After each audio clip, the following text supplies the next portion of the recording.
The destroyed radio room inside the dim Univermag basement alone. German radio operator sits hunched over a shattered transmitter, headphones hanging around his neck as static crackles through the ruined wires. Kerosene light flickers across frostbitten faces and cracked concrete walls while scattered papers.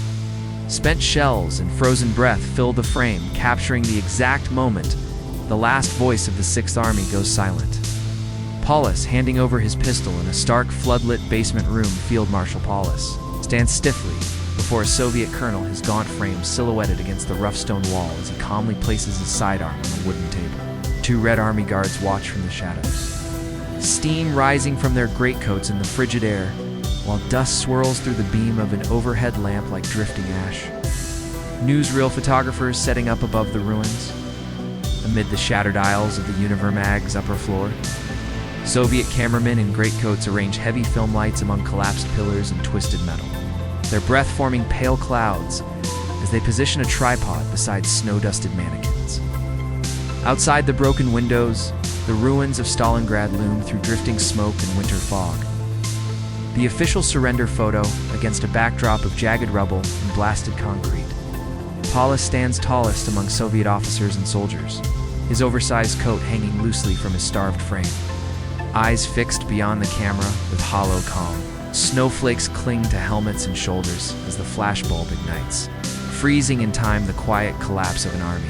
The southern pockets collapse. A long, ghostly column of German prisoners, gaunt, frostbitten, wrapped in torn blanket, shuffles past silent Soviet infantry along a windswept street of ruins. The camera captures a moment where one Red Army soldier extends a piece of bread, while another looks away in disgust, the contrast stark under the pale midday winter light. Strikers. Final transmission. Inside a freezing bunker near the tractor factory, General Karl Strecker leans over a battered field radio, officers clustered around him in the glow of a single lantern. Hoarfrost coats the ceiling beams, breath clouds fill the cramped space, and the tension is palpable as he sends the last message of the northern pocket into the static-ridden ether, burning the flags.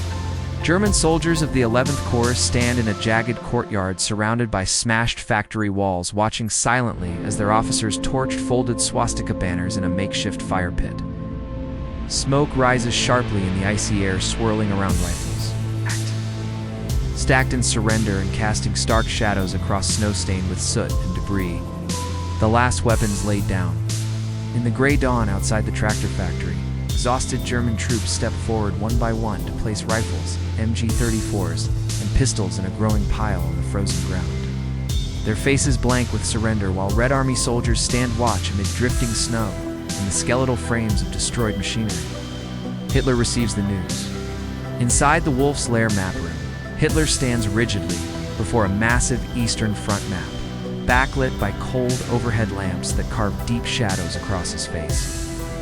Officers freeze around him as he listens to the final report from Stalingrad, the silence almost louder than the heaters humming behind them. Across a vast, barren winter plain outside Stalingrad, an endless line of German prisoners trudges westward under a pale sky, their breath forming a continuous veil as Soviet guards march alongside them.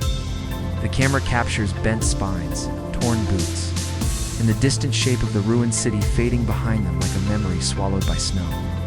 Inside a dim signals hut at the Wolf's Lair, a lone operator leans over a clattering teletype machine, the metal keys hammering out Hitler's terse promotion message. A hanging bulb casts sharp shadows across frost-trimmed walls and stacks of classified dispatches. A close-up of the teletype paper emerging the words, "General Field Mar, shall fight to the last man," clearly visible as the paper curls onto the table. The operator's gloved hand hovers uncertainly, the ink still wet under glaring lamplight. Paulus in the Univermag basement, holding the promotion order, his gaunt face illuminated by a single kerosene lamp that flickers against cracked concrete pillars.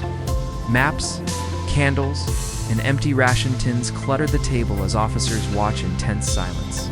A frostbitten lieutenant delivering Paulus's new shoulder boards, two fingers missing from his bandaged hand as he presents the silver insignia. The contrast highlights the gleam of the braid against the dark, filthy bunker walls.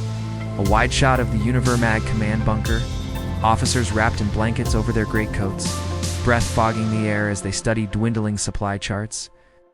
A cold draft stirs maps pinned to crumbling plaster. Soviet loudspeakers mounted on a snowy embankment, their metal cones iced over as they blare propaganda across no man's land. Red Army soldiers stand nearby, their fur hats dusted with powdery snow blown by the wind. A group of Stalingrad survivors wrapped in rags huddled beside a collapsed staircase, their helmets resting on their knees. Behind them, the frozen ruins of Gumrak airfield rise like skeletal silhouettes. Paulus pacing a narrow bunker corridor, muttering Latin phrases, his hands clasped behind his back. Harsh lighting from a single hanging lantern stretches his shadow across cracked concrete walls. A haunting frame of Paulus seated on an ammunition box, staring at a small photograph. A desperate radio operator at a field set, listening as a regimental commander demands whether he should shoot his fleeing men. The operator's trembling hand grips the microphone, static buzzing through the headphones. Entire German companies marching into captivity, white flags made from shirts and tablecloths raised high as they walk through snow-filled streets. Soviet soldiers watch cautiously from behind piles of rubble, a mutinous group of soldiers turning their rifles on a protesting officer, smoke drifting from shattered buildings around them. The officer's silhouette collapses against a wall as chaos erupts in the freezing dawn. A stark, overhead view of the shrinking Stalingrad pocket, trenches twisting through snow like dark veins, bodies frozen where they fell. Soviet artillery positions encircle the ruins like tightening iron bands. Lieutenant Fyodor Ilchenko, stepping into the toy section of the ruined Univermag, pistol drawn, flashlight beam cutting through dust.